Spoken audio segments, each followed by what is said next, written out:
Okay, guys. Try to help you with whatever I can. Greg, I wanted to ask you about the offensive line. You bring a lot of guys back. How much of a step forward do you think that group can take this year? Yeah, if we can stay healthy, we can take a step forward for sure. We're going to have to stay healthy. But Flats and his staff are doing a great job developing those guys, and yeah, we're going to find out how much better they can get. Based on what you've seen in training camp, what should Rutgers fans expect out of Ethan Kaliakmanis this season, and especially come game one? Well, I'm encouraged. I think Ethan has grown a lot since he arrived here in January. He's worked very hard with Coach Haraka and the staff, but it's going to be a growing process. I mean, he's playing with new teammates. He's playing in a new program. He's playing for a new head coach. So there's a lot of adjustment for him. But I'm encouraged. I think he's a good quarterback. He's a good leader, exceptional person. Like he's got the makings. He's got the stuff. Coach, looking at the weapons that he has, Demir Miller and company, what's the chemistry looking like with Ethan as we close in on the season? Yeah, it's growing. Yeah, they're getting more comfortable with each other. Spring was good. They spent the summer together throwing and catching, and this training camp it's been a tough training camp. So they've worked really hard. Just generally, what did you think you learned about your team this training camp? They're willing to work very hard for what they really want. They're a very tough group of individuals. We have good leadership. I'll give you the captains here in a minute. So we've elected captains, and I'm really proud of them. But it was a very physical camp, so I'll also go over some injury stuff with you that is going to have an effect early in the year for sure, and some of it for the whole year. What does preparation entail now, about a week before your first game? Well, today was like a Wednesday of game week, and then we'll have a Thursday of game week and a Friday of game week. Then we'll take a little break, and then we'll come back and have another game week. So the first game and the bowl game, we usually do 2 full weeks because there's been a long layoff before you've played. That's just how I've done it for a long time. Talked a little bit about this a couple of weeks ago, just the in-helmet communication. I guess since then, how do you feel like that preparation's gone? How do you feel like they're kind of making that adjustment so far? Good. Could it be better? Yeah. I mean, we're just not accustomed to it. Even as people say, well, you were in the NFL, but even as a head coach, I wasn't calling plays, so I wasn't talking to anybody. I think Kirk and Joe have done a good job of getting comfortable with it. It's just different. You're a player, and there's a voice in your helmet, and then it's hard to hear sometimes when it's noisy. So there'll be some challenges. I'm sure that it won't be completely smooth. Neither will the iPads. But everything, you got to work through it. You got to figure out best solutions. And I think we've worked very hard to do our best. But until you go through it, you don't always know what's on the other side.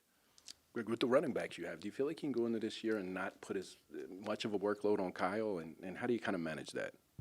Well, you do whatever you need to do to win games.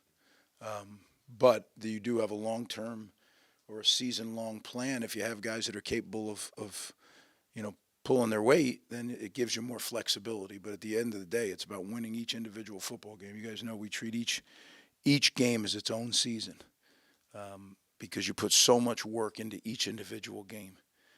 The amount of work that the staff and the coaches put into preparing, and then the players preparing and learning and practicing, not to mention all this physical training and the mental development. So it's a lot that goes into each game. And this one, there's, even more because we double up. You mentioned injuries. Can you how do you feel about the health of your team through the end of training camp, and are there any injuries that you can share? Yeah, let me first go over the captains, and then I'll go over the injuries.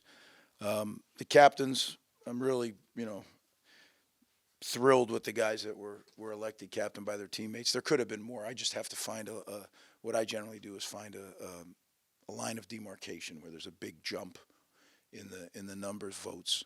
But Mo Toure, Kyle Monungai, Tyrene Powell, Ethan Kaliakmanis, Robert Longerbeam, and Joe Lasardi are the 6 captains. But like I said, this is a experienced group. There was a lot of guys who had received considerable votes, but we cut it off there, and they'll do a great job leading the team. Now, injury-wise, I mentioned Mo first.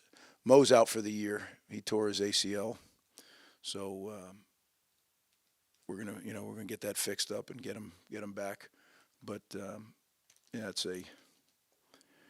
sad. He put so much work into getting ready for the year, and but that's the game of football. Unfortunately, there's things like that happen, and as a family, we've surrounded him, and we're supporting him, and we'll help him through the rehab, and we'll get him back and get him reaching his goals and aspirations. So it's the next man up at linebacker. We keep moving forward, and we're fortunate that we have some good depth at the position, and those guys will be ready to play Thursday. What does it mean for the linebacker room not to have Mo and Tyreem also potentially, I'm not sure where his status is at. Just what does that mean for linebacker? Yeah, we're going to see with Tyreem what he's able to do. Like I've said, I'm not going to rush that. So if he's not ready, but I'm very pleased with the way DJ and Moses have attacked it. Very pleased with Abram, done a really good job. Timmy Heinspeeder has really matured and become a good linebacker. So we have some depth at the position, thank God. But it's going to get challenged now for sure. So that's one area. There's some other positions, where we may have some guys that aren't able to play opening game, and maybe even more than that. It was a very tough training camp. We got a little bit unlucky on some guys that they're not season-ending things, but they're definitely things that could keep them out of the game. So it's all up to how they heal, how they progress. And it might be where, some of the guys can come back and play, but they can maybe play 15, 20 plays. They're not going to be able to play their normal workload. So we'll see as the week develops. But, again, that's part of the game of football, and we just got to be able to deal with it.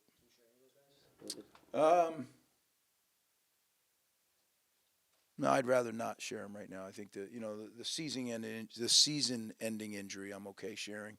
Those others, why would I want to give a competitive advantage to our opponent right now? Because they may play, they may not. So we'll keep that in-house. But I know you got to ask. Greg, Ethan being named captain, can you speak on that? Because it's not usual for a guy to come in that quickly and earn that status. Well, I think, like I've said all along, he came in and just kept his nose down and worked. So I think that gained respect amongst his teammates. And as he did well in the spring, and then summertime, I've told you guys many times, is where your team really formulates, because there's a lot of time that they have together. It's not as busy a time of year as it is during the academic semester. So they spend a lot of time together. They do some work on their own in addition to what we do with them. And I just think Ethan became very much a guy that was in the mix with the leadership of this team and is seen that way. And then naturally the position of quarterback is a position of leadership, or it needs to be a position of leadership, and I'm glad that our quarterback is a leader. So obviously you got 2 games before the bye week, combination of injuries. So how does that change? How are you approaching those first 2 games before the bye week? Well, I'm approaching one game, and it's Howard. And we have to, all hands on deck. We got to go find a way to win the first football game, and we're a little beat up, and that's just the way it is. So, you're not going to cry about it. You're going to figure out solutions. That's what we do. And,